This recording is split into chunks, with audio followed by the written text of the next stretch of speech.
Okay, good evening, everyone, and thank you for joining us for today's online event hosted by Historical Materialism Journal.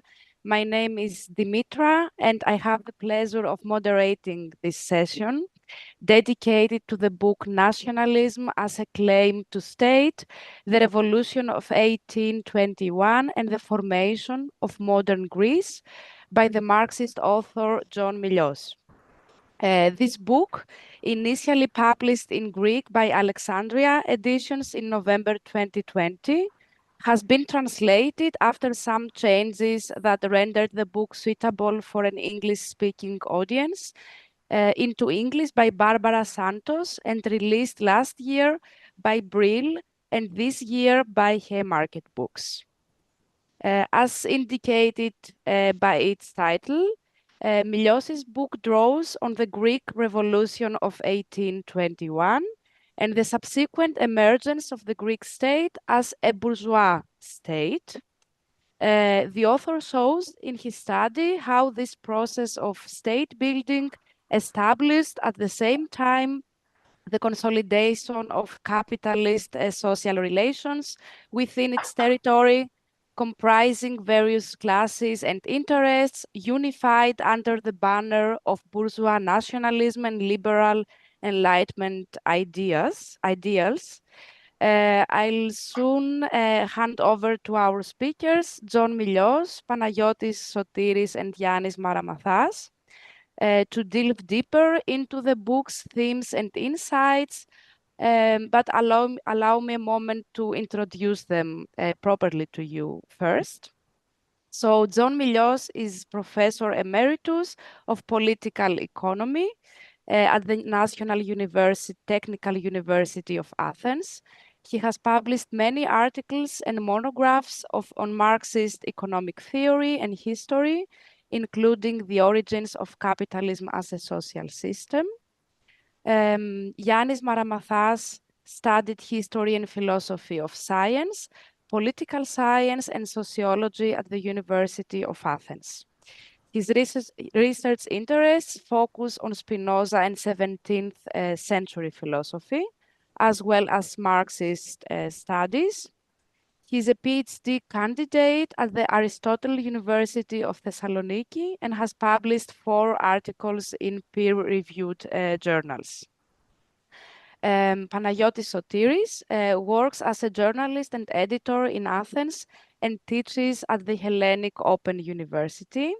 He's a member of the editorial board of Historical Materialism, and his most recent book is A Philosophy for Communism, Rethinking Althusser. His book, Hegemony, Strategy, Organization, Reading Gramsci Today, is forthcoming with Brill at the Historical Materialism book series. Before our speakers take the stage, let me outline the structure of today's session. We'll spend approximately 2 hours together, with each presentation lasting around 20 minutes. After the contributions, we'll open the floor to the questions of the audience. Please feel free to use the YouTube chat for this purpose, but remember to sign into YouTube to be able to post your comments. An organizer will, providing tech support, will manage the questions and will pass them to me. We will try to ensure a fair distribution of the questions. And yes, a special thanks to the Historical Materialism Journal, particularly to the editor Paul Reynolds for making this session possible. Don't forget to subscribe to Historical Materialism Journal and purchase the books. John, the floor is yours. Thank you very much, Dimitra. I also want to thank Paul Reynolds and the Historical Materialism Journal for making this session possible. So, as Dimitra said, the book is first and foremost about the 1821 revolution that gave birth to the modern Greek state. The book's main aim is also to counter the various national narratives that dominate the public sphere and mainstream academia. The Greek Revolution was planned and initiated by the Friendly Society, a secret society founded by three Greek merchants in Odessa in the Russian Empire on September 14, 1814. The revolution was declared on February 24, 1821, in the semi-autonomous Principality of Moldavia, now Romania, which was under Ottoman rule. It spread almost immediately to the neighboring Principality of Wallachia, also in modern Romania. The revolution was a genuine bourgeois revolution. First of all, it was a revolution stricto sensu. In other words, it was an armed struggle of the politicized masses, and as Leon Trotsky aptly defined revolutions, it was the forcible entrance of the masses into the realm of rulership over their own destiny. The revolution can be assessed and interpreted in terms of its character and dynamics, first and foremost through the institutions it created, the regime it imposed, and of course the official texts that established the guiding indicators of that regime. From the first moment of its proclamation, the Greek Revolution made clear its radical, enlightened, bourgeois character. And from the first moment, it included corresponding bourgeois representative institutions, thus establishing a constitutional state. A bourgeois revolution inherently shares certain basic principles and strategic objectives wherever it breaks out, principles and objectives around which its aleatory dynamics have developed. Thus, on the one hand, the Greek Revolution had similarities with the corresponding revolution of the time, the American, the French, and so on. On the other hand, again, on the basis of facts, the Greek Revolution developed its own particular characteristics, such as the initial absence of the institution of a head of state. The first Greek state was de facto established in 1821-22, when it formed its first republican apparatuses of administration and power. In 1824 and 1825, the international financial markets anticipated the viability of the Greek state and concluded with it the first loans to modern Greece. The revolution entered a truly difficult phase when an Egyptian army, allied to the Sultan, landed in Peloponnese in 1825 and defeated the Greek troops there. However, from 1826 onwards, the great powers, that is Britain, France, and Russia, also anticipated the definitive formation of some form of Greek state entity and intervened, according to their respective geopolitical interests, to resolve the so-called, at the time, Greek question. In 1826, the St. Petersburg Protocol, signed by the great powers, demanded the end of hostilities in Greece. In 1827, as the Ottoman forces did not comply, the great powers destroyed the Ottoman fleet at the naval battle of Navarino. And in 1830, the London Protocol declared the independence of Greece.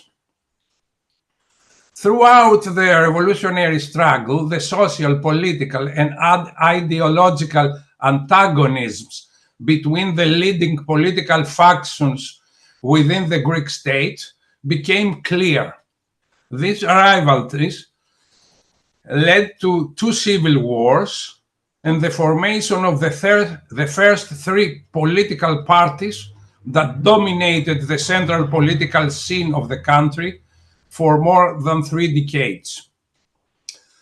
The civil wars arose from controversies over specific political and state issues, the form of the constitution and the state, its federal or centralized character, the role of politicians and the military, the electoral system, the extent of political and individual rights, etc. As a result of the internal conflicts, constitutionalism predominated in an international environment of a predominantly authoritarian and absolutist Europe. The unifying element of the different ideologies and social attitudes that shaped the outcome of the revolution was nationalism, out of which the modern Greek nation emerged. As the book concludes, a nation is a derivative of nationalism, and not vice versa. That is, of the national politicization of the masses, which raises the demand for a separate state. In other words, the character and content of nationalism is not just an ideology, but a social process of mass politicization. Stated differently, national consciousness is not primarily related to the mother tongue, traditions, the place of origin of the nationally mobilized populations, but to the demand for national freedom. The birth of the Greek nation, that is Greek nationalism, was then linked to constitutionalism as the demand of the masses for their integration as citizens in a state that would be theirs and protect their rights. This political conscription is evident in the significant participation of the male population in the armed conflict. It must be stressed here that the Greek Revolution, like all bourgeois revolutions, took place in an area where capitalism was already established as the dominant mode of production. The basis for the development of Greek nationalism, especially in the regions of what is now southern Greece and the islands, was the processes of economic, ideological, and political unification of the Christian populations and regions from the second half of the 18th century onwards, linked to the rapid development of capitalist relations and the commercial networks associated with them. These processes, economically and politically, unified rural areas with urban centers, which were centers of long-distance trade with the interior of the Ottoman Empire and abroad. In the new socio-economic context, distant geographical regions, which in the past had been characterized by territorially limited topical identities, were homogenized economically, politically, and ideologically. Contributing to this process, without being the dominating factor, was the fact that the Atticized Greek language, the so-called Katharevousa, was the official language of the Orthodox Christian population in the Ottoman administration, both political or economic and ecclesiastical. Besides, all educational processes aimed at the Orthodox Christians of the empire were taking place in Greek, regardless of the mother tongue or patois of those being educated, be it Greek, Albanian, Bulgarian, Wallachian, or any other of the regional languages and dialects. The demand for economic as well as political and personal freedom, for the abolition of the constraints and forms of coercion of the ancien regime, the demand for equality and self-determination was widespread among the masses in the southern and coastal regions of contemporary Greek geographical space, that is, wherever the capitalist relations of production had formed a suitable social and ideological coherence. This demand thus became identical with the embrace of the national idea, the foundation of an enlightened, independent Greek state. The process of building a national state included thus a new type of domination of the ruling classes over the dominated and the transformation of the subject into a citizen. In other words, the radical change in the mode of integration of the masses, that is, the social classes subject to capitalist power and exploitation, into the state. The revolution of 1821 was thus a turning point in the history of the European geographical area. However, this radically new era of rights and popular representation, the era of nationalism, is also an era of racism, which in certain circumstances leads to ethnic cleansing. Characteristic of this was the seizure by the revolutionaries of Tripolitsa, the capital of Peloponnese, in September 1821, where all non-Christians, Muslims, and Jews were indiscriminately slaughtered, men, women, and children alike. Kolokotronis, the commander-in-chief of the Greek army, described the massacre of occupied Tripolitsa as follows, quote, "The Hellenic contingent that invaded it cut down and slaughtered men, women, and children from Friday to Sunday. 32,000 are said to have been slain. An hour around Tripolitsa. My horse from the walls to the palace never touched the ground," unquote. The scenario of Tripolitsa may be considered the bloodiest, but it is by no means the only one. Almost every time the revolutionaries conquered an Ottoman town or captured a ship, the result was the same, the indiscriminate slaughter of men, women, and children.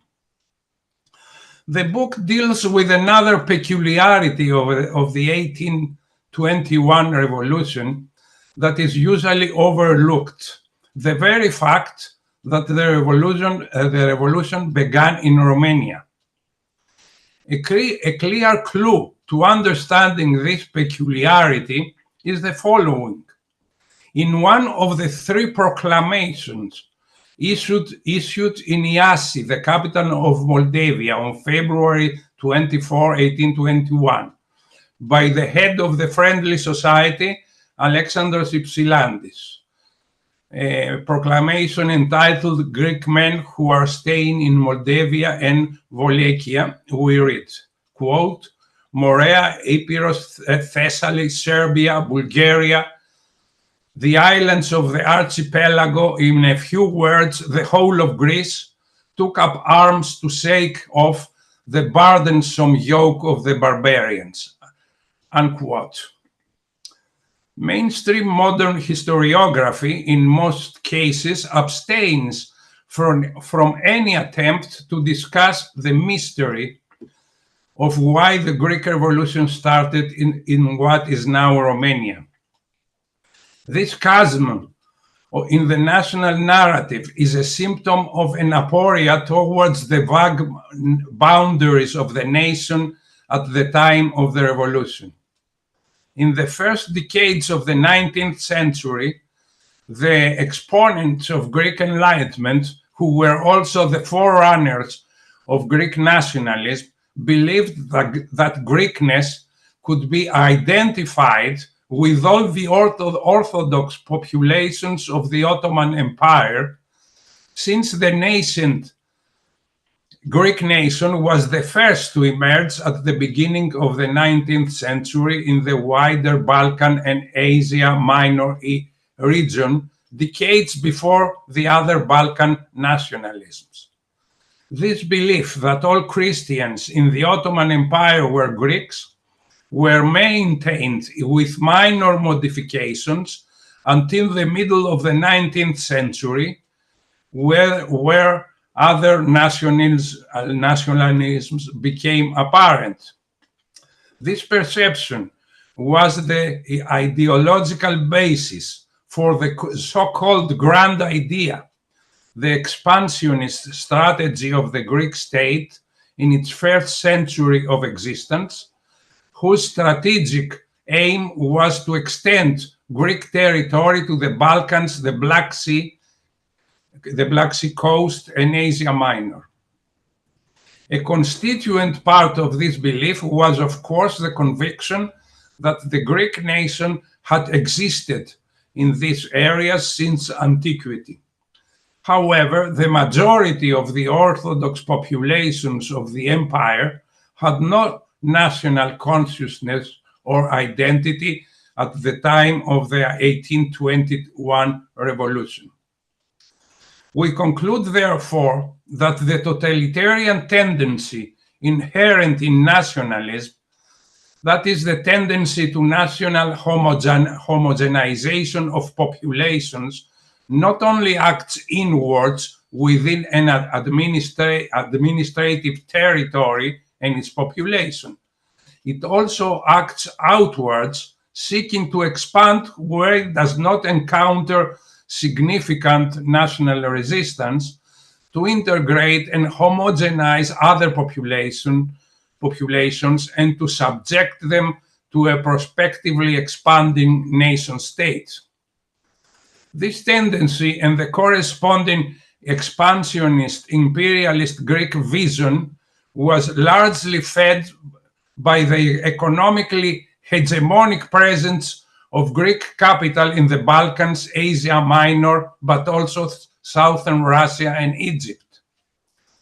This presence was followed by a flow of migration from Greece to the major cities of the region and was intertwined with the further expansion of capitalist enterprises owned by Greeks in these regions. The flow of migration from Greece to the Ottoman Empire had a particularly unique colonial character from the outset.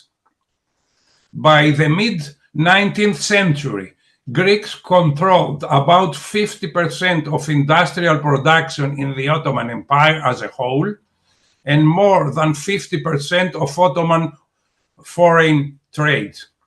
It is worth noting that in the 19th century, only 15% of the empire's industrial production was in Ottoman hands, while the rest was controlled, apart from the Greeks, by Armenians, more than 15% of industrial production, Jews, 5%, and other non-Muslim minorities.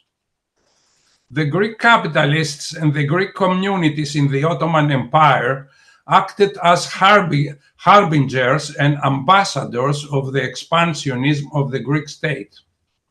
The expansion of the borders of the Greek state was, after all, the precondition for the stabilization and elevation of this class's economic domination into real power. In an era of rapid territorial redistribution and national expansion, the great idea could claim for Greece those areas where Greek capital and Greek communities were or could be the economically, but also socially and culturally dominant element. National intellectuals and historians proved the historical continuity and Greekness through the centuries of these territories. All that remained was for the Greek flag to follow.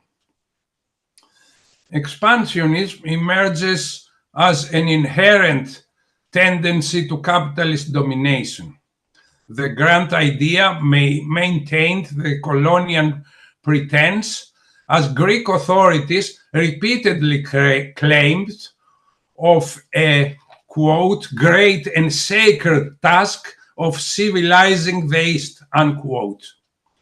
It reached its limits in the wake of Greece's significant territorial gains in the Balkan Wars and the First World War, followed by the crushing defeat of the Greek army at the Sangarius River in Anatolia in August-September 1922. Concluding, the bourgeoisie revolution of 1821 introduced the main features of capitalist modernity: constitutionalism, nationalism, and the tendency towards national purity, expansionism, imperialism. Thank you very much. Thank you a lot, John, for your presentation. Panayotis, you can start. Yes. Well, one might say that another title for John's book could have been that bourgeois revolutions did happen. And I'm saying this in two senses, that the very notion of a bourgeois revolution has been challenged in two ways. One, as part of a more general, let's say, historical revisionism, very strong in the past more than 30 years. Let's say that the turning point was 1989 and the revisionist readings of the French Revolution that tried to underestimate the fact that we did have something that would be described as a bourgeois revolution in the past. And the other challenge, which is, let's say, less antagonistic, has come from all the research on the transition to, on the question of the transition to socialism, which have showed the many weaknesses and shortcomings of a certain traditional, let's say, quasi-Marxist historical teleology, when all this entire idea of necessary stages between different modes of production, where bourgeois revolutions supposedly marked the turning point from, let's say, feudalism to capitalism. Whereas in reality, we know that the historical sequences that we describe as bourgeois revolutions have all come after quite a long period of development and reproduction of capitalist relations of productions. France was already capitalist in 1789. So it was not the French Revolution that introduced capitalism to France, but it was the French Revolution, in a certain way, one might say, that dealt with the antagonistic contradictions running through French society at that point and opened the way for social and political forms that could enhance the reproduction of capitalist relations production and also enhance capitalist accumulation. And I think it's important that John has written this book exactly because it points to the continuous pertinence of this particular form of revolution, what we can describe as bourgeois revolutions. And it's very sad that the untimely demise of Comrade Neil Davidson does not offer the possibility of the dialogue we could have, including this book presentation, on exactly these issues, given his extraordinary and very important research on the subject. Now, in terms of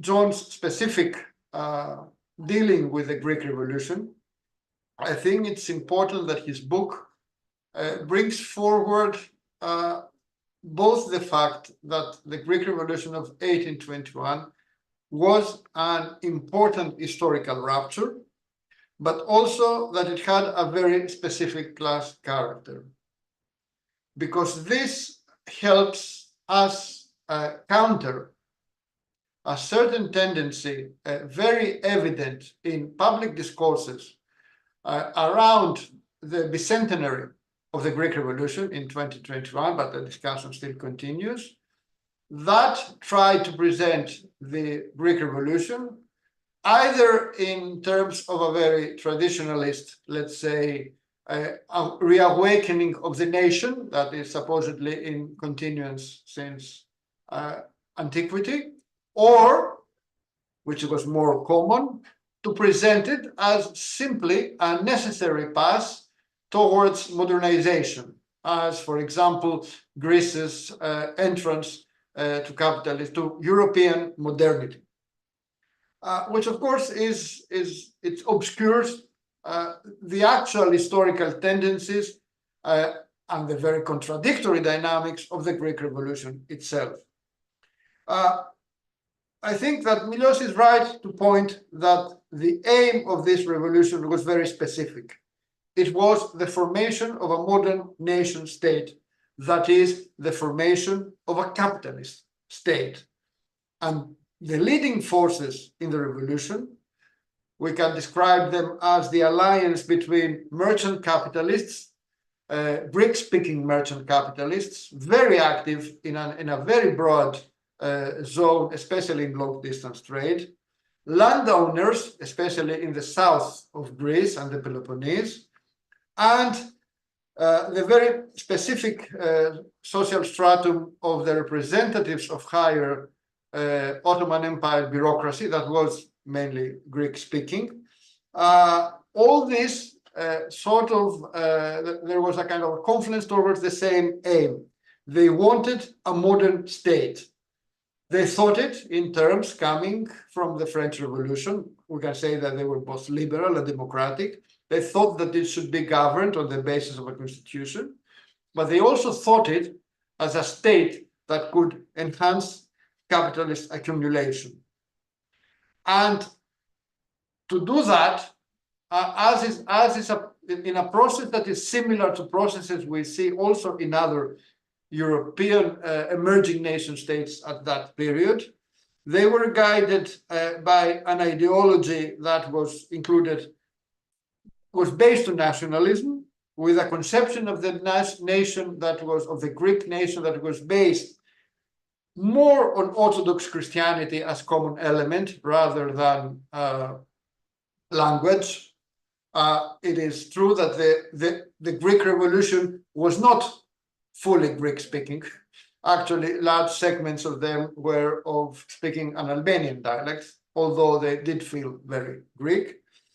But also with a certain insistence on a continuity since antiquity, which was also at that period very important ideologically, because it took advantage of a certain idealized conceptualization of a white Greek antiquity, which had mainly been constructed as part of the Enlightenment ideology, and was going to be also part of the colonial ideology, which is also an aspect that sometimes we tend to underestimate, the colonial elements in the emerging Greek nationalism, especially even the rhetoric of the revolution and the contradiction between the Christian nation and the barbarians on the other side was not simply, let's say, a metonymy for the classical Enlightenment division between enlightened Europe and non-enlightened East. It also pointed, of course, to a colonial project, or at least there were echoes of it.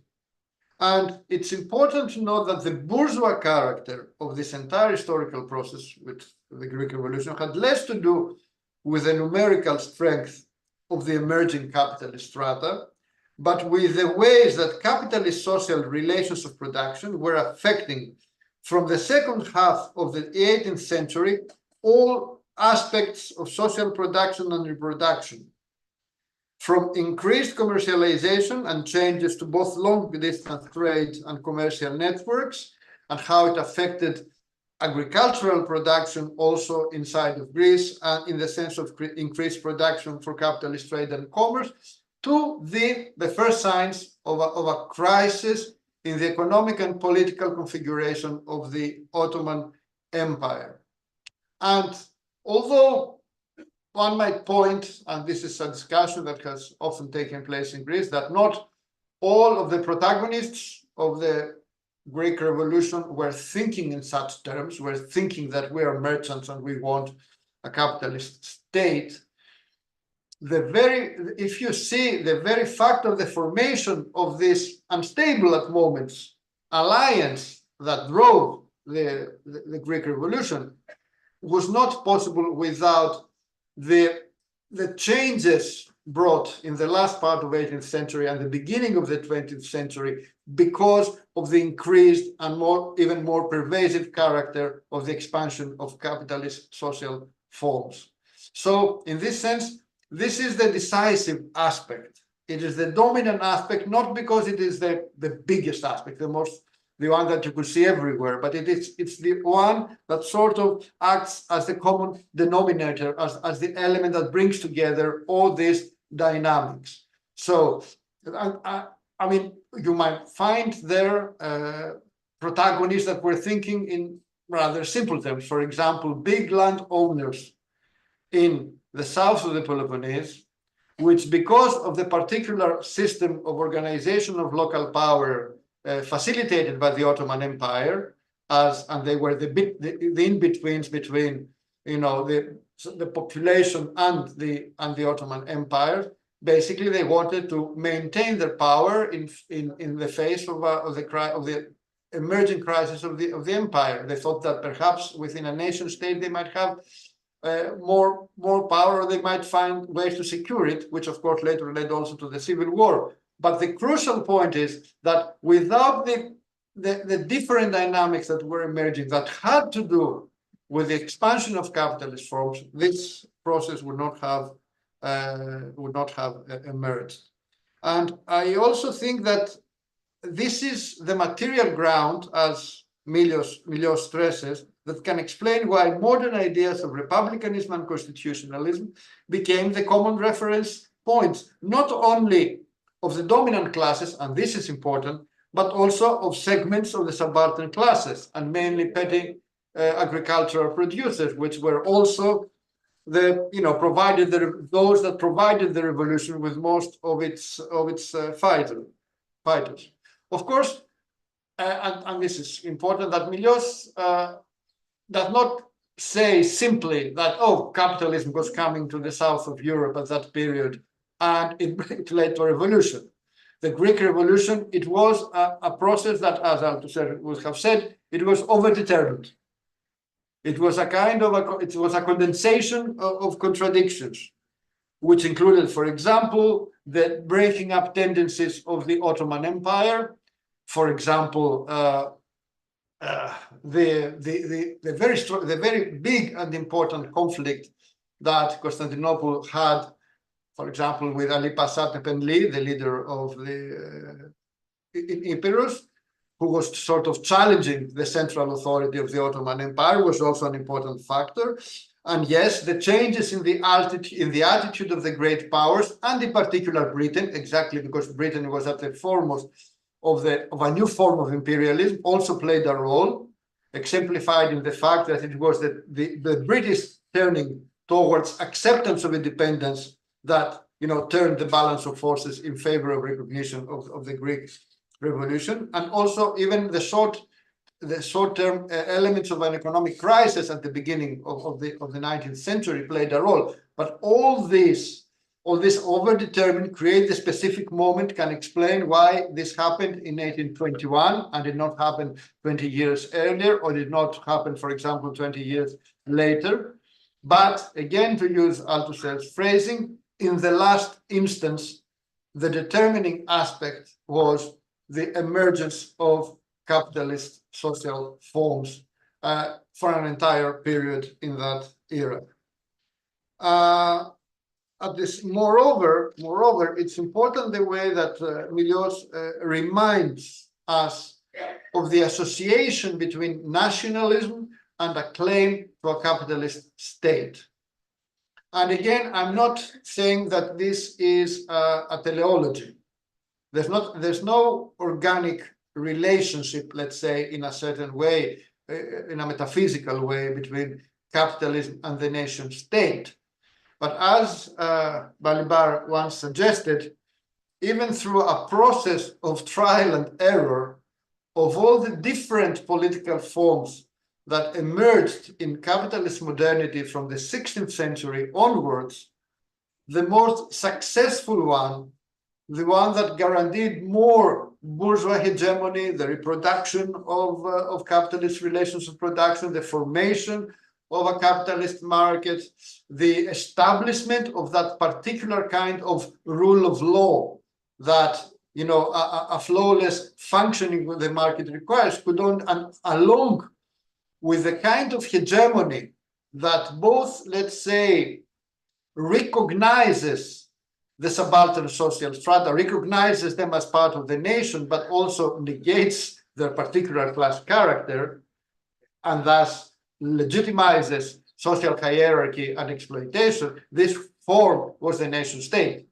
So this is the kind of real link between nationalism and a claim to a capitalist state, which is important to know, because to note exactly to avoid thinking, for example, of nationalism as a kind of acknowledgement of ethnicity. And it's interesting to see how, and the Greek sequence is important in this sense, how the emergence of national projects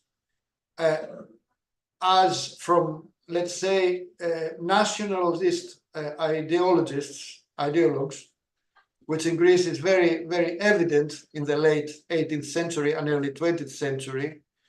It's not just, let's say, an ideological outcome of something happening in civil society. Because these people that try to form a national narrative that reconstructs a kind of continuity, for example, of the Greek nation, and they start to think of projects of a kind of a national state, in fact, are acting as they play the role of, let's say, ideological apparatuses of the state. Their function, in a certain way, in Althusserian terms, is kind of state-oriented. They were already, the ideologues of the Greek Enlightenment, as we traditionally call them, were already working in a certain way towards thinking the conditions of such a possible state. They were not just, for example, representatives of European modernity. They were not just, modernizers or enlightened people who wanted to fight against tyranny. Their work contributed in a contradictory manner to that outcome, namely the formation of a capitalist state. And of course, as John stressed today, but also in the book, it's important that nationalism is by definition a very contradictory dynamic. It involves an emancipatory aspect. And if you look at the discourse of the Greek Revolution, it's an emancipatory discourse in many aspects. It reproduces the kind of liberating claims we also saw in other forms in other revolutions, in other bourgeois revolutions. But at the same time, there is, and in the Greek case, this is very evident, this kind of expansionary tendency, this kind of even say proto-imperialist tendency, which in the Greek case, it was complicated by the fact that the social strata that were the protagonists of the revolution, and in particular of the project for a nation state, namely merchant capitals and their allies, were active in different economic nodes all over the Ottoman Empire. So this created this, and we see it in proclamations like the proclamations of Ypsilantis, this idea that it was a kind of a mixed Greek and Christian anti-Ottoman uprising with Greece defined as basically everywhere where Greek capital was active, which of course was not was very, very much expanded. And I can explain, for example, why the revolution started in Romania. And even in the cases of the more radical ideologues of the Greek Revolution, such as Rigas Fereos, you can see this tendency to confuse a little bit Balkans and Greekness and Balkanness. So a kind of a Balkan uprising, a Balkan unity, which was also a kind of a Greek revolution. So this is a real, of course, in Rigas, who was much more radical than the leaders of the revolution. This takes more the form of a tension. But it's true that this is also an important aspect, and in the Greek history, this was a defining aspect, not only in the sense of the Megali Idea, the grand idea, and the emphasis on territorial expansion, but also a century later, a century after the Greek Revolution, to the tragic outcomes of the Greece's Greek capitalism, more imperialist endeavor in the Asia Minor campaign, with all its consequences. So I think, of course, what is also important, and if we read this book by John with his previous book, the book on the emergence of capitalism and Venice, it's important that this is not, I would like to stress it, a kind of a teleology.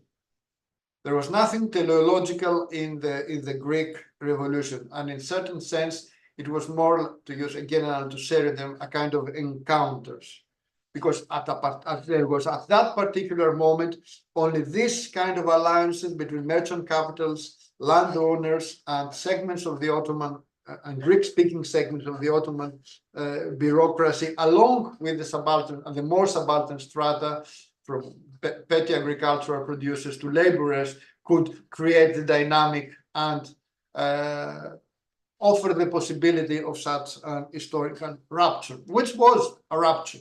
The Greek Revolution was the first successful, let's say, national revolution of this kind in Europe, to be followed by others. Now, why a final point? I mean, this is of course, there's always a need to go back to history and explain why it is important to return to these debates. I think for a series of reasons. The first, of course, is to stress the importance of revolutions, to stress that ruptural moments are important in history, and so to avoid the kind of revisionism that tries to treat them as historical accidents. Because if you look at this kind of bourgeois revisionist ideology, the main idea is that it would be better if we didn't have even a revolution. Things could be much more smooth, and generally these revolutions are historical accidents, which is reminiscent in philosophical terms of Alexis de Tocqueville's writings on the Ancien Régime, which he tries to explain in a very sincere way his frustration to the fact, but why there was a revolution? All the major institutional reforms were already, and in particular state centralization, was already in functioning before that moment. But on the other hand, of course, it was Tocqueville in Democracy in America that realized that there is a democratic impetus in modernity that is very difficult to avoid. And in this sense, and this goes. And there's also important also for other reasons, especially in the Greek context. It could have been an entire discussion different, and Milos has references and have also written on this in other occasions, that the left, the Greek left, the Greek Marxist left, the Greek communist movement had a very, let's say, contradictory relationship to the Greek Revolution, and one might even see the shifts in its political positions according to the reading of the Greek Revolution. For example, at the beginning, the first writings on the Greek Revolution, which were mainly stressing its bourgeois character in order to stress the discontinuity between a possible proletarian revolution and the national revolution that led to the formation of a capitalist bourgeois state. And then when they tried to move a little bit forward, a little bit towards, excuse me, to a more, let's say, popular frontist ideology, then the reading of the Greek Revolution changed. It became more of a popular revolution. It became more of a popular democratic revolution. And I'm not saying that in order that we have to simply go back to these debates, but I think that we can now go think of such historical events in their entire dynamic. I mean, it is possible that we can both, reclaim some aspects of this revolutionary dynamic, point to their importance, point to the fact that this state was not formed by, let's say, a very polite, process of modernization. The fact that we have a state here in Greece was the outcome of a very violent historical process where people took arms against a foreign tyrant. And this is something to remember. But at the same time, to understand its contradictory class character and the hegemonic bourgeois element in order exactly, to rethink also our contemporary, let's say, social, political, or democratic demands in their also contradictory character and avoid, going into the terrain of bourgeois politics and ideology. And I think we can both, I think that books such as the one John written, which was a very important contribution and one of the most in the entire bibliographical production around the around the bicentenary of the Greek Revolution.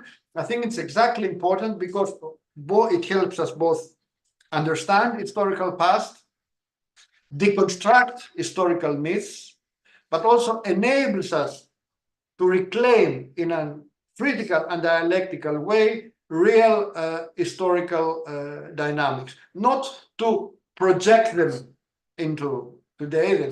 This is impossible, but will help us also understand contemporary stakes and challenges that we are facing. And I think it's important that this book is also out in English and it can contribute to the broader debate on such subjects. Thank you. Thank you a lot, Panagiotis, for this very insightful presentation. Yannis, the floor is yours.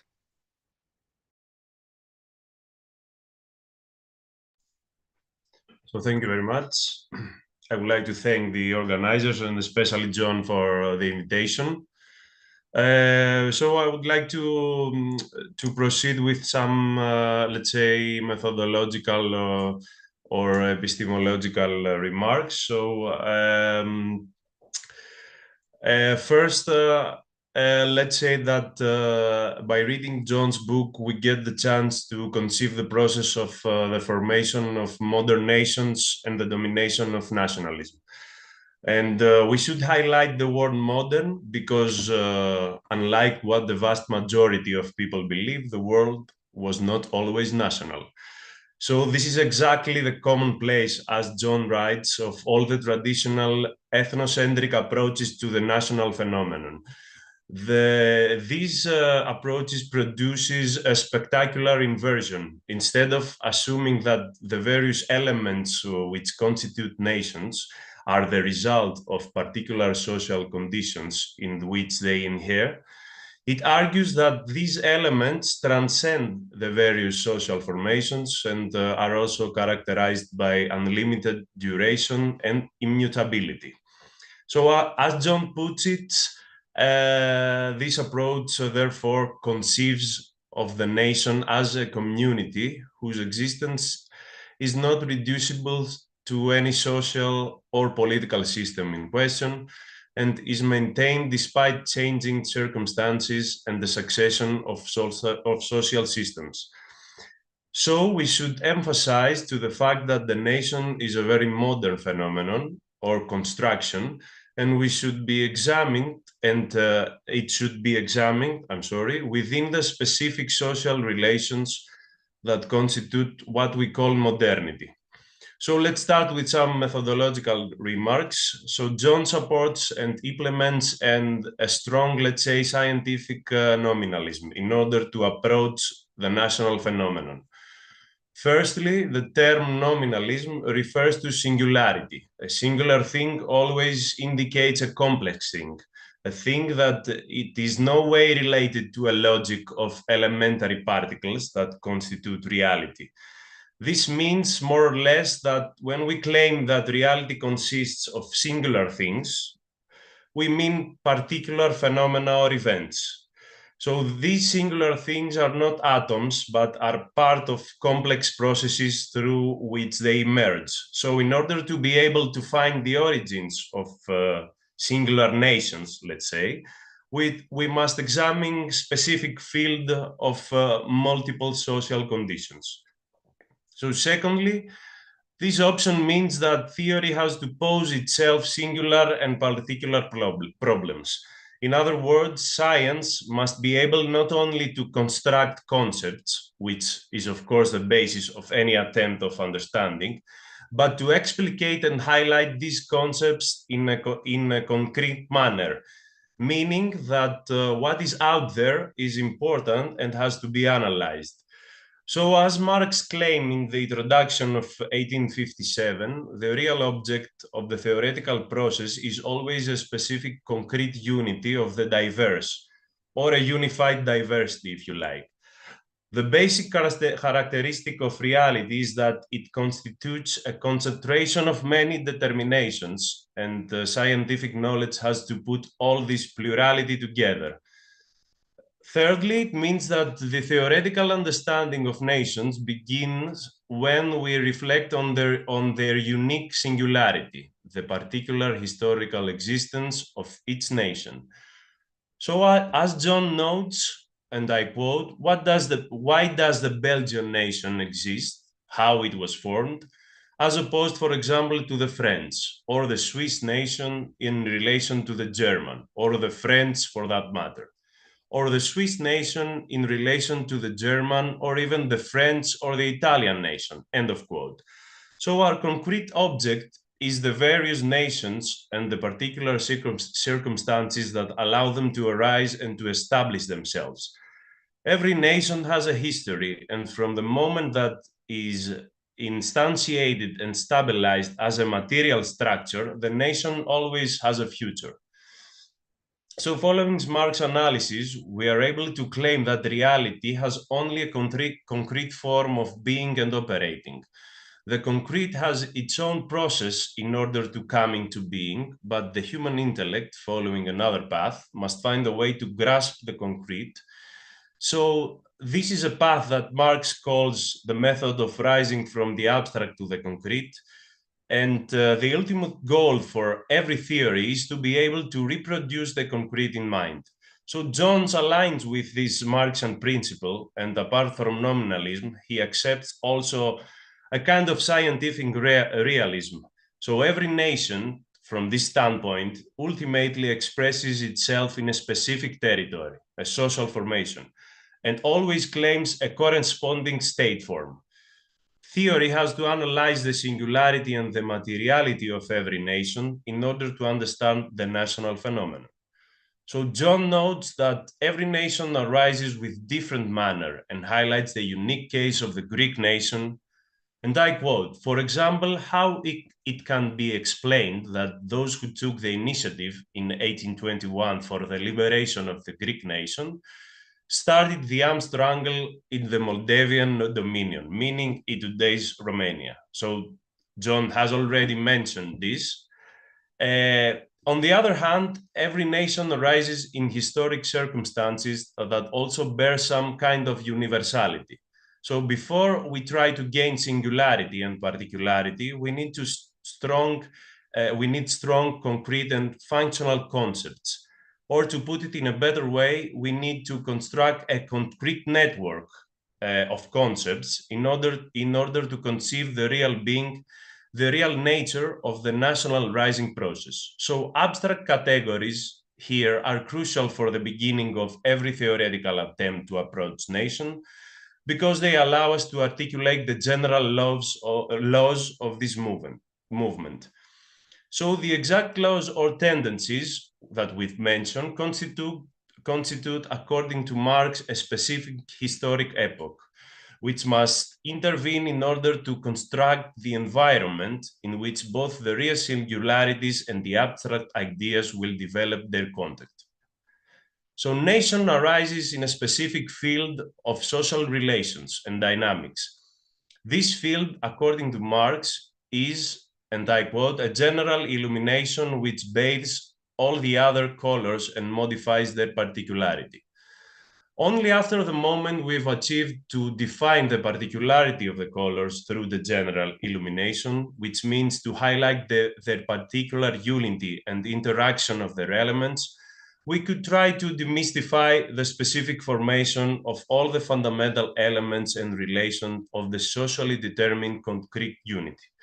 So only then we will have reproduced in mind not only the concrete, but the unified concrete, which is Marx's scientific case, and John's object of study, the specific Greek rising of nationalism and the national state.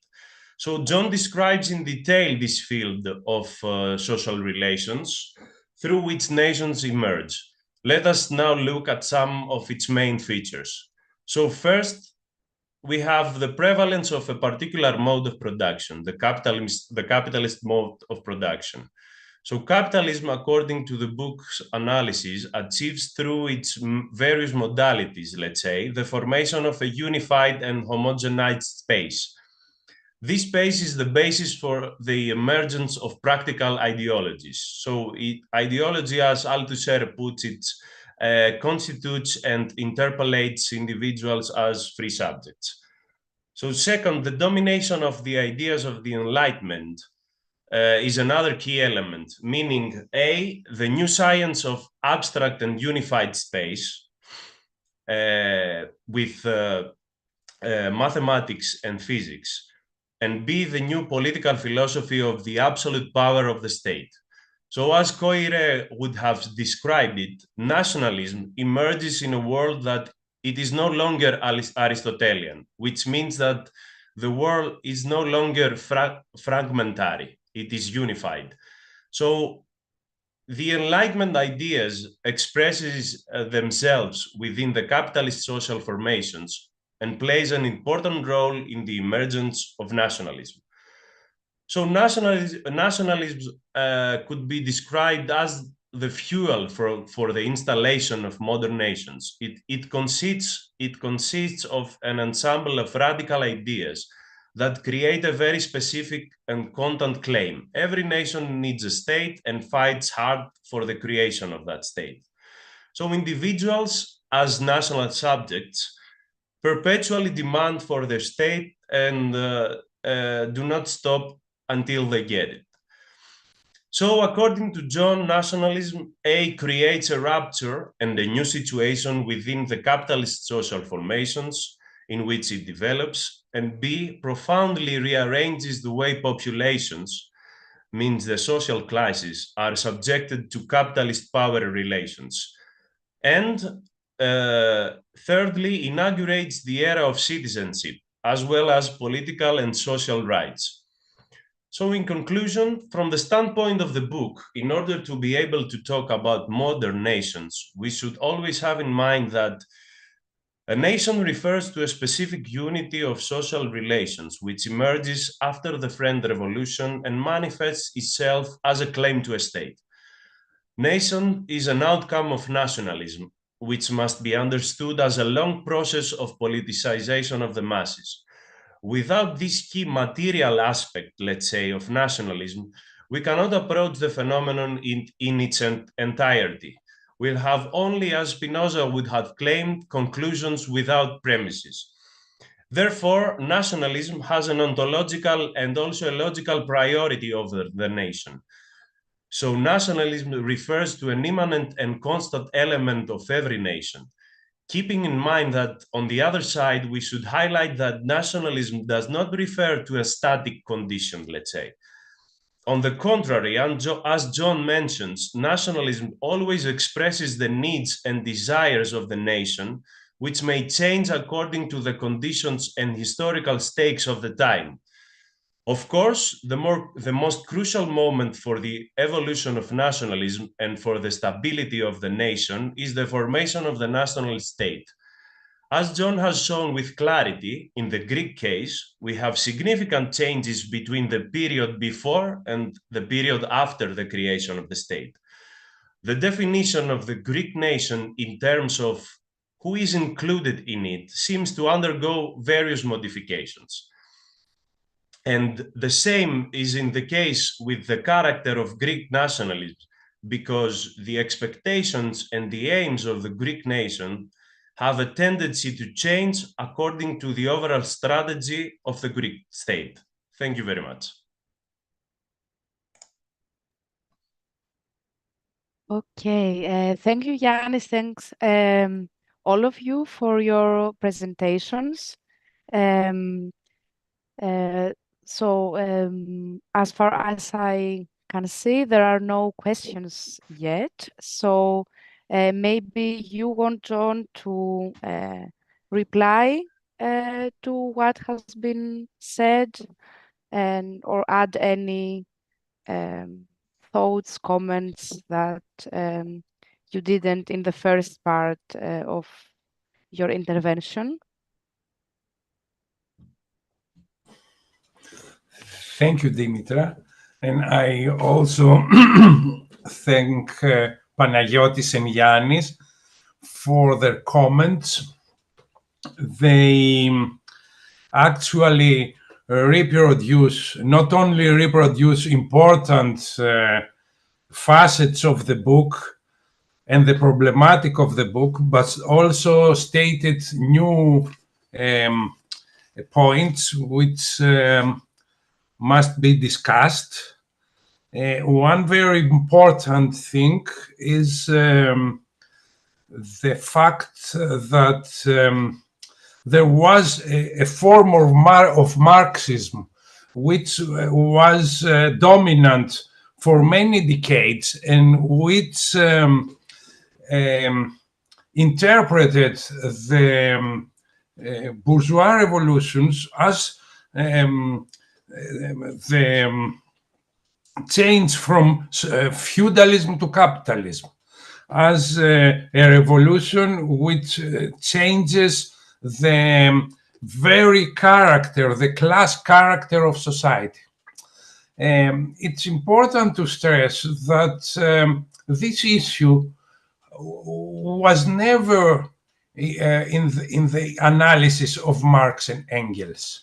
And with this opportunity, let me, for example, quote Marx when he spoke about the French Revolution. He wrote, "The gigantic boom of the French Revolution of the 18th century swept away all these relics of bygone times, those clearing simultaneously the social soil of its last hindrances to the superstructure of the modern state edifice." Also, it's very clear that Marx speaks about the last hindrances, the lyrics of all times and so on. And this is not only in one passage, we can find it all through its work. On the other hand, I find very important the way that Yannis stressed the issue of singularity, which is an issue of complex determinations. And of course, in this framework, we have a lot to learn from Althusser's analysis, and the whole issue of the encounter shows that something becomes necessary due to the complexity of determinations without being metaphysically predestined to become what it became. And I think that the whole analysis of Yannis stresses this very much. And so I thank both contributors for highlighting these aspects, which can be drawn from my book, and I'm very glad about it. And of course, it's important to study the way that populations and communities understood themselves before the era of nationalism.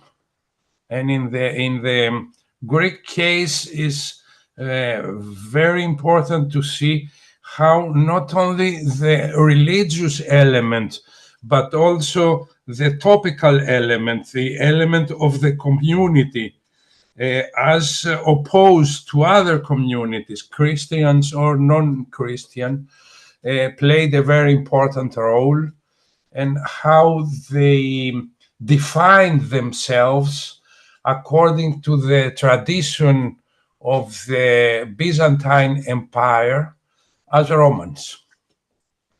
Whereas Romans were not only Greek-speaking, but all parts of what some other authors defined as the Orthodox Commonwealth within the Ottoman Empire.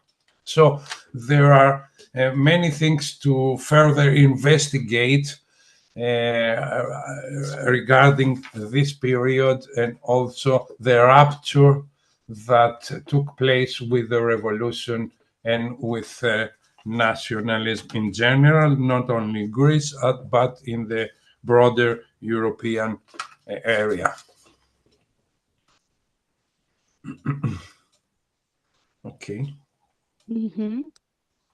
Thank you, John. If I see correctly, there is no question yet. So based on what you have just said, and also based on what Panayotis and Yannis said regarding the non-theological character of the Greek Revolution, I had a certain question in mind. I don't know if it is legitimate to pose counterfactual scenarios, but I'm wondering if we say that there was no certain necessity for the Greek Revolution to happen and for the Greek state to emerge. So if this sequence of events was not necessary, can we suppose that capitalism could still reproduce itself in this area even without the formation of a nation state? Or you think this is a question to all of you, or you think that it could have been possible for capitalism in the area to reproduce itself even without the existence of a nation state. But as I said, this is a counterfactual, it's a hypothesis, but you can tell me if this is a legitimate question or not. Shall I start, or somebody else prefers to start? No, John, you could start. Okay. First of all, I think it's a very legitimate question. Of course, capitalism has existed before the era of nationalism, and so nations. The states on the Italian peninsula, and foremost Venice, which evolved into an empire in the Italian peninsula and in the Mediterranean and the Aegean, the Adriatic Sea, the Mediterranean, the Aegean is a very good example. It's not the only one.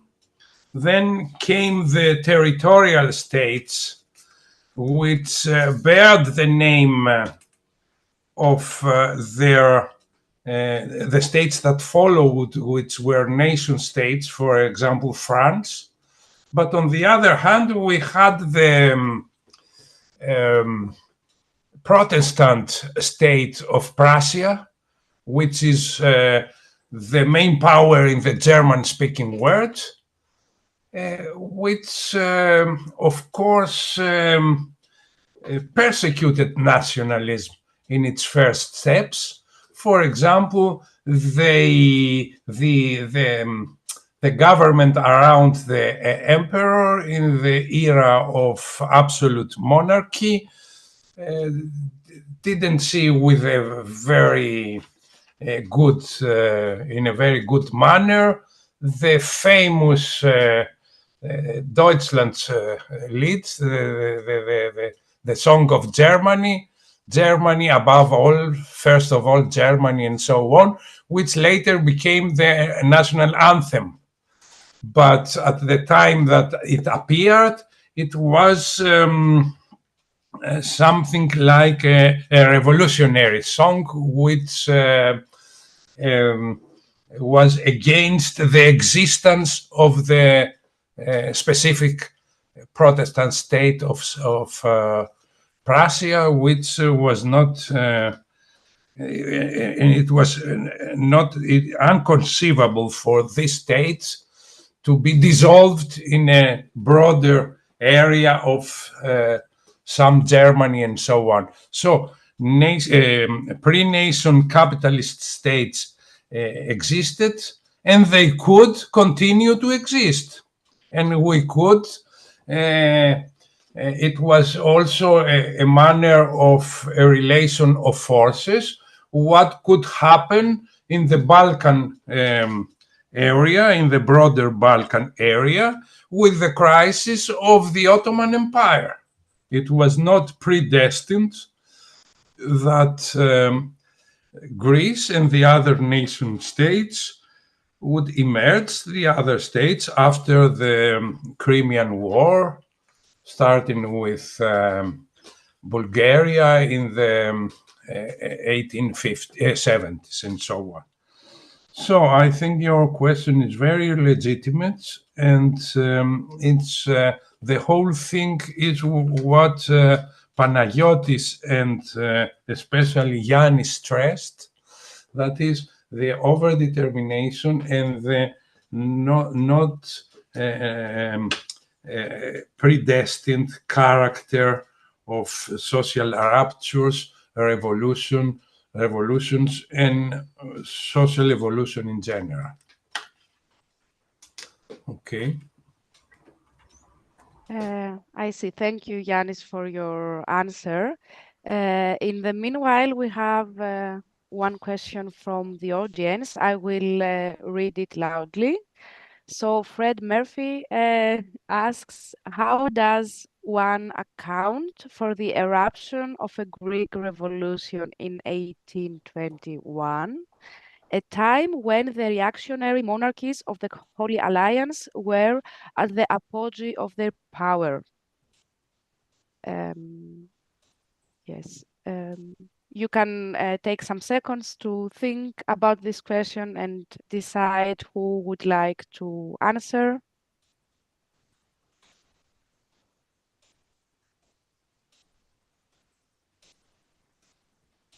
Yeah, I can. Yeah. Yeah, I mean, this is. I think John's book. That's and I urge our listeners to, to buy the book, especially now that it's out with Haymarket, which is affordable. Offers, I think, an explanation for this. Yes, the Greek Revolution erupted at a moment with seemingly a counter-revolutionary tendency was in the apogee of its power. But in reality, the actual dynamics, both in the international system and in the Ottoman Empire, pointed to the opposite direction.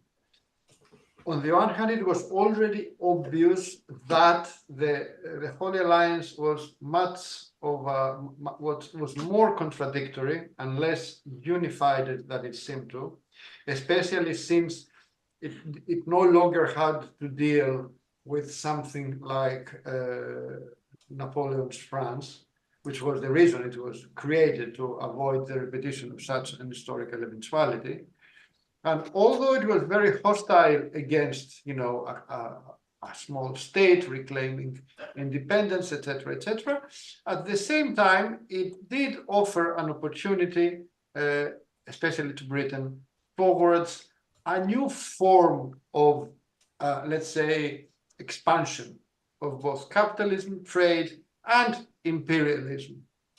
One might say that this kind of let's say, non-colonial imperialism that we mainly saw in the 20th century, the kind of formation of the imperialist chain that is based on sovereign states, in a certain way, we can find a first element here, that a small country, nominally sovereign, of course, with a sovereign that was, it came from Europe to impose some kind of continuity. This could be a new way to expand trade, capitalism, and British influence, or let's say European influence, in the direction of the subsequent dismantling of the Ottoman Empire.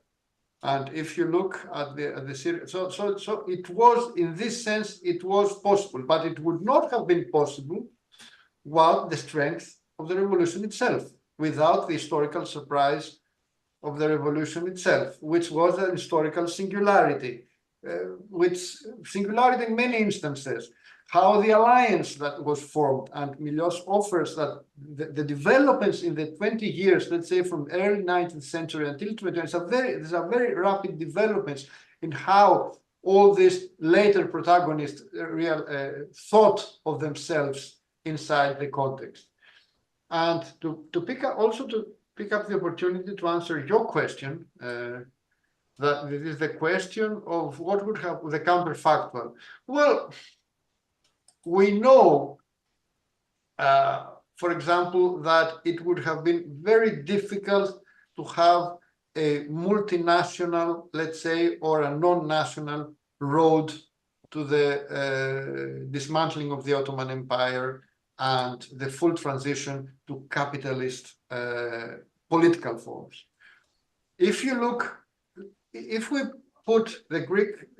at what happened in the Balkans and Macedonia, in particular in Macedonia, but also, all that entire region in the late 19th century and early 20th century, where capitalism becomes the dominant, more and more the dominant mode of production, and where there's all this pressure for reforms from the part of the Ottoman Empire, and you have reforms from the Ottoman Empire, reforms that point towards better accommodation of emerging capitalist social forms. And then you even have, let's say, the Turkish version of a kind of a national bourgeois movement in the form of the New Turks, and the revolution of the New Turks in 1908. And in the beginning, it seems that everyone is happy. Everyone says, oh, we can have a multinational, let's say, post-empire, capitalist Ottoman Empire. But at the same time, this was not plausible. Turkish nationalism emerges, and various Ottoman elites, Turkish-speaking elites, in the Ottoman Empire were not dealing mainly have left the space of capitalist economic practices to the other nationalities. Now they want to reclaim, which is a very interesting history, the beginning of the Turkish bourgeoisie in the same period, and they want to turn the territory of the empire into a nation state, which leads to their own form of nationalism, ethnic cleansing, for example, of the Armenian genocide, and of course the antagonism between the bourgeoisies of the Balkans, which basically, drew the borders that we know today basically with blood. Okay, it was basically a relation of forces. There was nothing historical to justify how borders were crossed. So even if the Greek Revolution had not taken place in 1821, the Ottoman Empire was moving to the direction of having, let's say, of having a series of such national movements. And one might say that national formation in the Balkans continued for many, many years, even after the fall of the Ottoman Empire, which is a proof, I think, to John's main point, that still the nation state is the political form that accommodates the reproduction of capitalist social relations and expanded capitalist accumulation best than any other form. So yes, in this sense, even your counterfactual argument points again that we would have had in the end some kind of nation formation in the Balkans, one way or the other. There is a question regarding the influence of the French Revolution. I have to agree with this hint. The French Revolution and in general the ideas of enlightenment played a very important role for the Greek Revolution. First of all, the intellectuals that paved the way to the revolution, who spoke about a Greek nation that comes from ancient times, that we have a case of tyranny here and we must be liberated and so on, coined their ideas in dialogue in a way with the ideas of the French Revolution.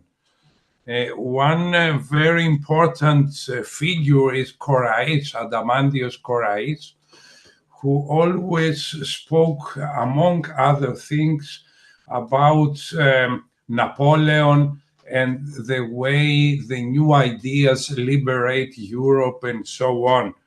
And there are reports, for example, that in certain cities of the Peloponnese, in the reredos, beside the pictures of some saints were pictures of Napoleon. So there was a popular culture, we can name it in this way, which saw the French Revolution and Napoleon as the prototype for their own liberation. But of course, this wouldn't have happened if all other things having to do with the new way of life, with the idea of personal rights, the idea of equality and so on, coming from the Enlightenment, but also being reproduced as in let's say direct way through the workings of the capitalist system. The remuneration of people are according to their skills and so on, everything that capitalism brings as an ideology in the way that it develops. If this factor and all the other issues that are connected with it were not encased, then the French Revolution wouldn't have played any role among the lower strata, the workers, the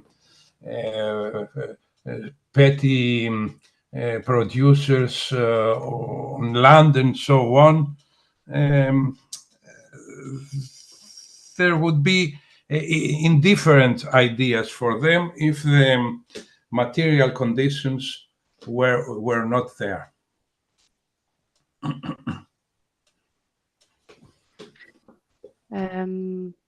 Thank you, John. Yeah, I think the audience has probably already read the second question posed by Fred Murphy that John already somehow related to regarding the Greek revolutionists getting inspired by the French Revolution or Napoleon. Yes, I don't know if there are any further comments on this point by the other speakers, or if you would like to proceed with any other aspect of the book. Yes, let me try to answer briefly to your question first. So I would say that we should not approach like your question was this inevitable? So we should not associate absolute necessity with determinism. So like determinism is like a notion that that creates, let's say, a field of necessitated events. So of course the specific form was not predestined or something like inevitable, but I would agree with Panagiotis here, because it seems that an abstract form of sovereignty was in need for, you know, these formations to keep going and operating.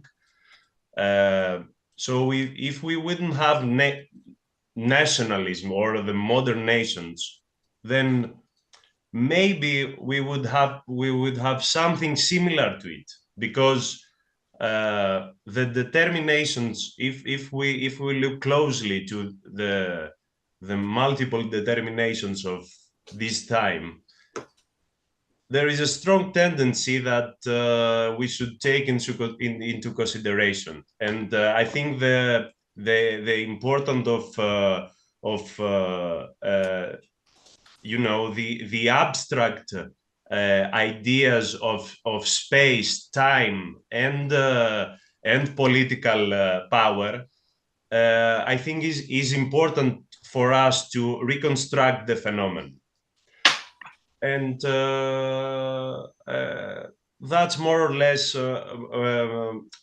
my answer, that you know, when we speak about determinism, is not something like absolute necessity, but at the same time there is a necessity in determinism.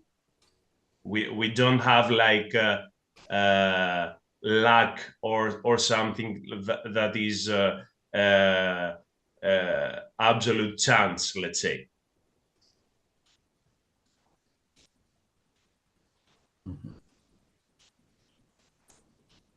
Thank you, Yannis, for your point. I see that John has opened his microphone. Maybe you want to comment on what Yannis said. Otherwise, if you open the microphone to answer to the new question, let me please first read it loudly. So was your intention to relate to the last question, to the newest one? To what Yannis said, no. Okay. No, I absolutely agree that there are the structural issues which determine evolution, but it's not predestined that the encounters that actually took place would in any way have taken place. Mm-hmm. Okay. Yeah. So maybe a very short comment on what the three of you have said on the topic. And this is also something that reminded me of what you write in your book on Venice, John, namely the fact that talking about like conceptualizing repetitiveness, systematicity is not actually a no-go when it's about, like, let's say, reconstructing capitalism. The thing is, this is at least how I have understood your point. The thing is that you can only, we are, let's say, allowed to do this only after a certain sequence of encounters have already taken place, have established themselves, and have, let's say, created, a new setting, a new, or in our case, a new social formation. And I think this is important, I think, because it's not just about stopping thinking systematically. It's just the question of at which point we locate. Where do we locate the moment where a certain logic of reproduction starts operating? So yes, this just as a short thought regarding determinism and yes, what is, let's say, predestined to happen or not, because this is, yes, how I understand at least your point, and I think this is also an Althuserian, let's say, take on the topic, that, or even a Marxian one, in the sense of capital, that Marx is also interested, is his aim to conceptualize a certain logic of reproduction, but it's crucial to show when this reproduction logic starts. So yes, after the sequence of encounters, I guess that you have all stressed already, also in the case of the Greek Revolution and the creation of the Greek state. Yes, and now moving to a next point, I will read aloud a question posed by the audience in the chat. So let me quote it. How far might the specificities of the development of Greek capitalism and its national state formation provide adequate explanation for the historical failures of Greek capitalism and Greek state attempts to produce a robust economy? You can take some seconds to reflect on the question. Yes, whoever wants. let me start from what you said. I fully agree with you. And I consider this book about the 1821 revolution to be a continuation of my previous book on the origins of capitalism, and especially of the emergence of capitalism in Venice. That is the encounter that Marx describes between the money owner and the proletarian, that is the producer who has the double freedom, in quotation marks, first of all from the actual freedom from all personal yokes of the past, slavery or feudalism, but on the other hand, freedom from the means of production, that is, cannot produce by herself or himself unless he's been hired by a money owner. And when this encounter takes place, we have a capital relation if we simplify things and only speak about the core of the relation. So in this book, I claim that it was not predestined for this encounter, that is, for capitalism to take place. In this book, I am saying that there were special circumstances, conditions, and social relations, which enabled the Greek nation, that is nationalism, to prevail, the national politicization of the masses, which led them to this demand for a state and the claim on the state that was being created, which means a national and constitutional state. Now, regarding the second question, I must say that I fully disagree with the main point. To say just an example, the 70% of global transportation is made by sea.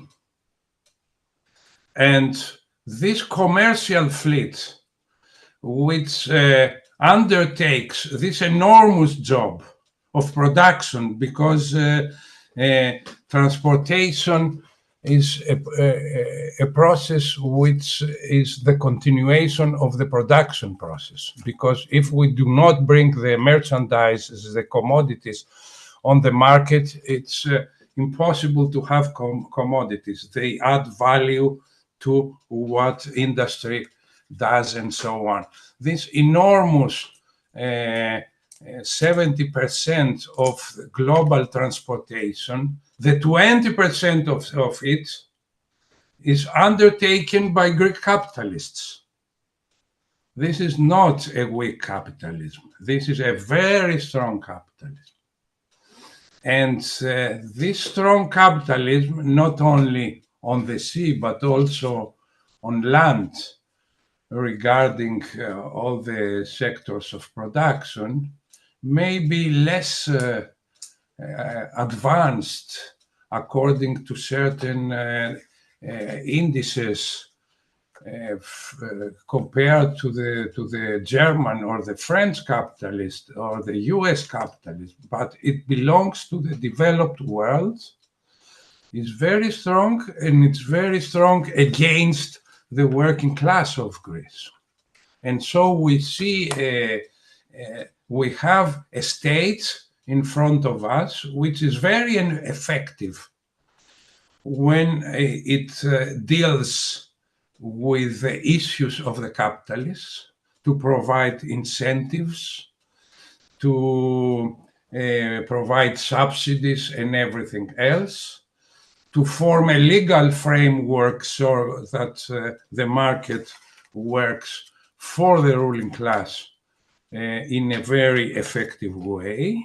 And it is a very ineffective state when it has to deal, when the social state is considered, because starting from the crisis, the global meltdown of 2007, 2008, the Greek ruling class has started a big project of redistribution of wealth, income, and power in favor of the ruling class.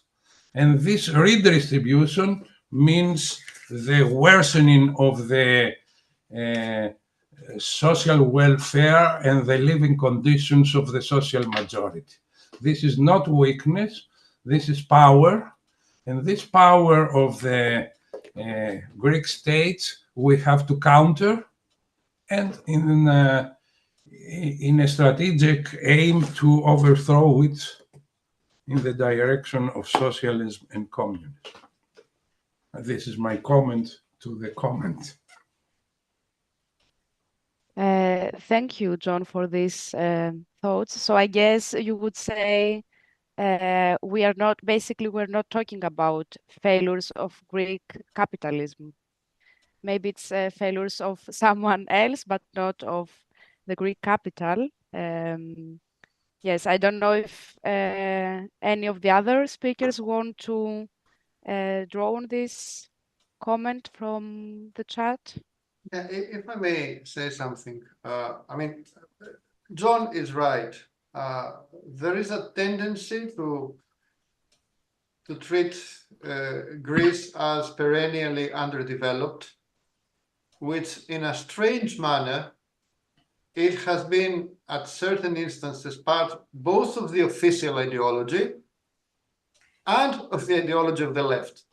By itself, this is a topic to discuss. I'm not saying, and this is also about an important point about in what sense do we characterize a nation state as capitalist? It's not a quantitative issue. It's not about simply about GDP growth. It's about the social relations that are dominant. And in Greece of 19th century, of course, a capitalist mode of production is dominant.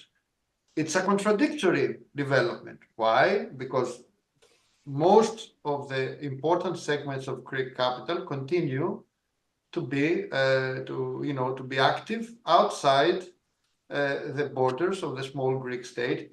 I mean, the state that was formed after the revolution, which was much, much smaller than the current one.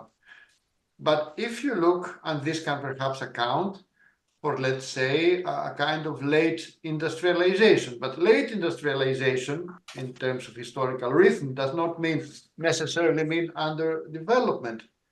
But if you look at particular moments of other moments and periods of Greek history, you can see, for example, Greek capitalism being able to outperform other capitalism. You can see it in the way it did manage to incorporate the very big wave of migrants from the refugees from Asia Minor. You can see it in post-World War II. Aggressive capitalist development in the early 60s. Greece is the champion in terms of growth in Europe, and you can see it also in the way it managed to be part of European integration, albeit with a strong social cost. I mean, in this sense, no, I don't think the problem was that the Greek capital did not manage to be robust enough. After all, Greek capital managed to survive a civil war, a real civil war. I mean, power in the 1940s was not necessarily going to fall again into the hands of the bourgeoisie, and it's another debate why the popular movement did not manage to win. So this does not point to, let's say, a non-robust capitalism. Also, if you take into consideration that Greece is part of the Eurozone, it's an OECD country. So in this sense, it is a developed capitalist country, especially in the forms of social relationships. We can discuss, of course, whether this was a contradictory model or where it had problems, but sometimes the question is not about whether you have some kind of optimal capitalist development. The crucial question is what social forces, what social classes, what's the relation of forces, who benefits and who doesn't benefit. And the main problem in Greek society was not that Greek capitalists were not successfully capitalist enough.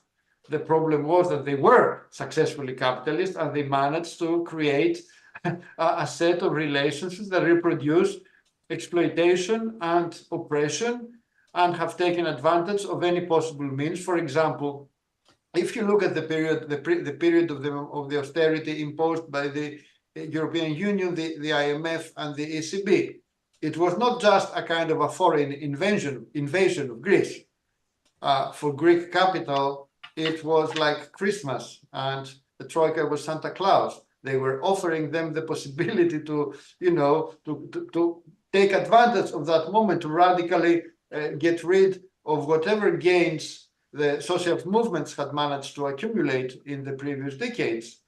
But this again it points to how every capitalist social formation has a singular history, a history always traversed, always marked, and always in the last instance determined by a relation of forces, which points to the fact that, on the other hand, when we analyze, but also when we struggle against it, against our particular configuration of forces, we should not try to think in terms of ideal types, which is the royal road for the left to become an ally of the most dynamic parts of the bourgeoisie, but rather to see what are the contradictions that enable the formation of broader alliances of the subaltern classes, what are the points of condensations of contradictions, and how we can struggle to take advantage of them and open up, alternatives, the road for alternative forms of emancipated social forms. Thank you, Panayotis. I would like to repeat a sentence you said that I consider for very important. You said that the question whether a nation state is capitalist is not a quantitative question. So if you let me reformulate your thesis, I understand that you say there are not nation states that are less or more capitalist. They are just capitalist nation states. And given this, I am wondering what the consequences of this position is regarding the theorization of imperialism. So if we say that there are not states, I repeat, nation states that are less or more capitalist, how would you explain, you Panayotis, but also Yannis and John, how would you explain the fact that within, let's say, the imperialist chain, nation states do have different grades of power? This is, I mean, at the international plane, you can see, and within the imperialist chain, you can see, of course, a relation of forces. There are, and hierarchies are being created. But if you look, and John can say a lot of more on that because he has pioneered this kind of approach in the Greek Marxist debate for more than 40 years, and we are all very grateful for these researchers. Greece's insertion in the imperialist chain, let's say post-World War II, but even before of that, was not that can be more easily described as, let's say, dependency, or especially the kind of dependency that sometimes takes semi-colonial forms. And it was not a quasi-feudal state with just a comprador bourgeoisie that was dominated by foreign imperialism. It was not a leading imperialist force, although it had aspects of imperialist politics, including a major and very bloody, campaign against Turkey in the Asia Minor campaign. But it is part of NATO, it's part of the EU. And if you see at the forms of relationships we have with imperialists, they are more similar to what developed countries have. We have, for example, foreign direct investment, we have forms of globalization, or whatever we can describe as that, forms of internationalization of capital, participation in, let's say, imperialist organizations like the EU or NATO. So not so, yeah, with hierarchy, I mean, having a developed class, capitalist class character, and not being at the top of the hierarchy, it's not necessarily, a contradiction. Actually, it is the essence of contemporary imperialism, and it also helps us understand that sometimes our bourgeoisie is not a servient bourgeoisie. It's not that they have a kind of servient mentality against imperialism, or that they are not, I don't know, strong-hearted or strong-minded enough to. No, they act as a bourgeoisie, they consider themselves part of global capital, and they try to, adjust to that in the way that suits their particular class interests, and also in a manner that they can use belonging to imperialist formation, and they can use internationalization of capital and the pressure that this enhances inside Greece exactly as a means to change the relation of forces in favor of their class interests and against working class and subaltern strata interests. And I again say that John is one of those Marxists that actually, pioneered a kind of such reading of imperialism.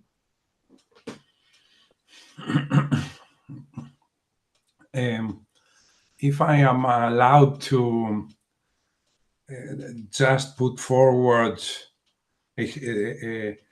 in comparative manner two historical examples. First example, in 1949, there were created two German states, the Federal Republic of Germany and the Democratic Republic of Germany. The Federal Republic didn't recognize the Democratic Republic of Germany and called it the zone, or the Soviet zone, or the zone. But after 25 years, it was obliged to recognize the Federal Republic of Germany in the 70s, and the chancellor of that time visited East Berlin and Poland and so on. The second example is that of Greece with one of its neighboring countries. Greece didn't want to recognize that country with its constitutional name and its historical name since the Second World War as a federal republic at that time. And it succeeded, after 30 years or so, to force that foreign country to change her name and constitution. So we see that in the imperialist chain, not all countries are, of course, of the same power, international power. No country in the Western so-called bloc can be compared with the power of the United States, but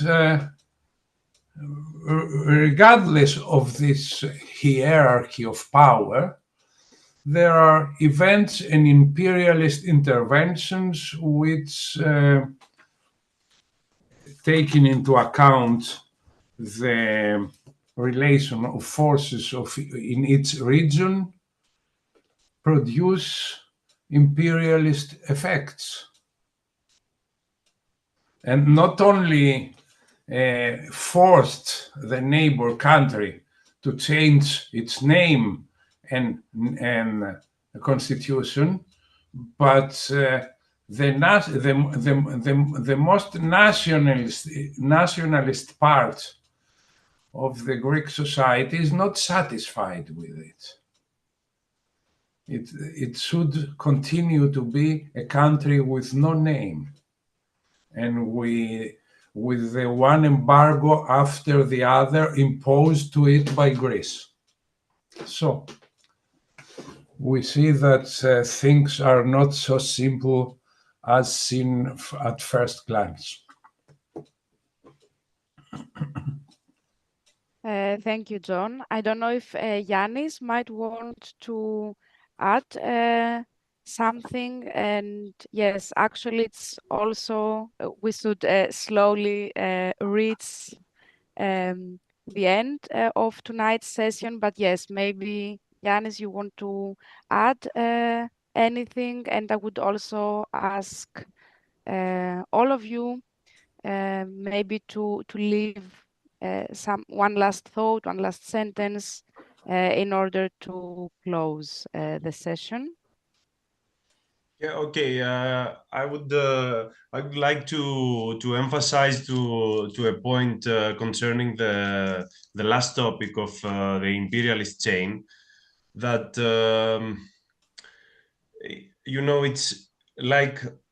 it's a contradiction when we think of a state without the power, because if if this,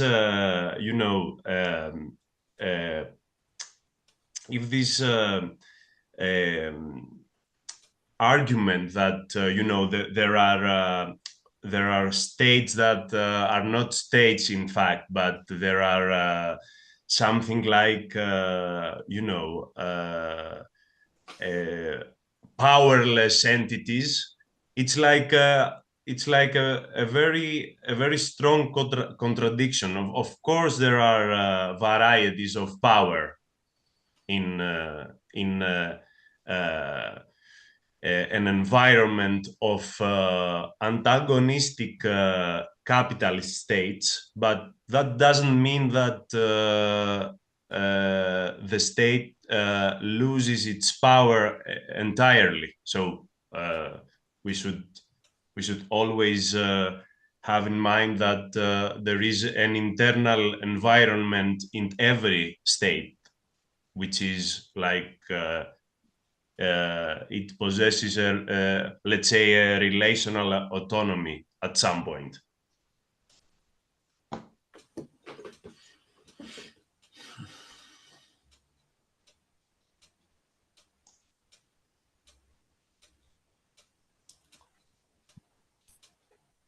You can proceed, John, if you want to.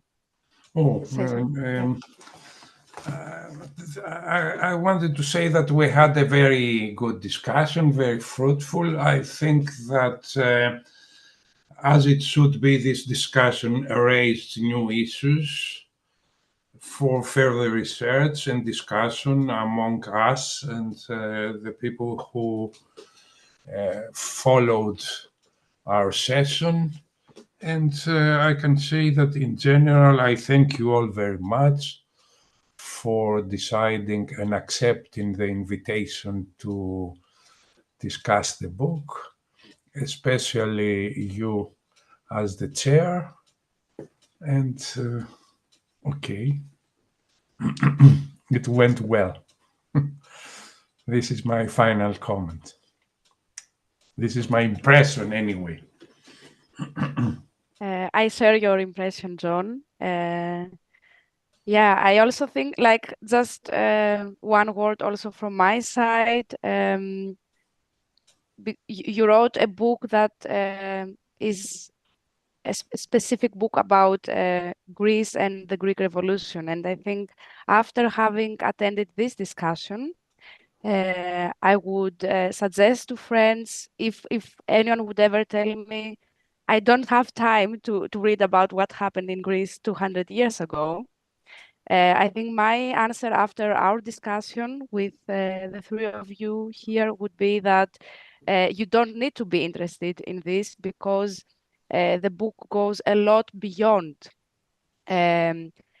specific historical events, and it's I would say rather about gaining some tools of understanding nation building, which is indicative not only for the Greek case. So yes, for me this is a big